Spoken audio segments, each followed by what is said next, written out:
ഇന്ന് നമ്മൾ നോക്കാൻ പോകുന്നത് പൊടികൾ ചേർത്ത് ഈസിയായി എങ്ങനെ ഫിഷ് ഫ്രൈ ചെയ്തെടുക്കാമെന്നാണ്. അതിനായിട്ട് 6 പീസ് കാരമീനാണ് ഞാനിവിടെ എടുത്തിട്ടുള്ളത്. ഇതിലേക്ക് 2 ടേബിൾ സ്പൂൺ മുളക് പൊടി, 1 ടീസ്പൂൺ മഞ്ഞൾപ്പൊടി, ആവശ്യത്തിന് ഉപ്പ്, 6 അല്ലി വെളുത്തുള്ളി ചതച്ചെടുത്തത് എന്നിവ ചേർത്ത് കൈകൊണ്ട് നന്നായി മിക്സ് ചെയ്യുക.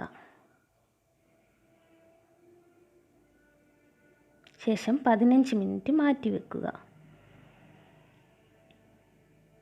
15 മിനിറ്റ് ആയിട്ടുണ്ട്. ഇനി ഒരു പാനിൽ എണ്ണ ഒഴിച്ച് ചൂടാക്കി, എണ്ണ ചൂടായി കഴിയുമ്പോൾ നമ്മുടെ മീൻ കഷ്ണങ്ങൾ അതിലേക്ക് ഇട്ട് കൊടുക്കുക. എണ്ണ ചൂടായതിന് ശേഷം മാത്രം ഇട്ട് കൊടുക്കുക.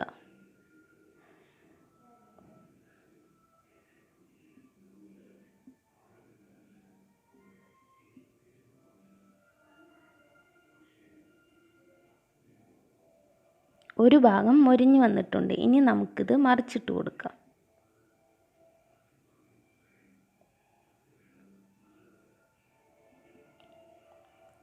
രണ്ട് ഭാഗവും മൊരിഞ്ഞിട്ടുണ്ട്. ഇനി നമുക്കിത് പാത്രത്തിലേക്ക് മാറ്റാം. ബാക്കിയുള്ളതും കൂടി ഇങ്ങനെ പൊരിച്ചെടുക്കാം.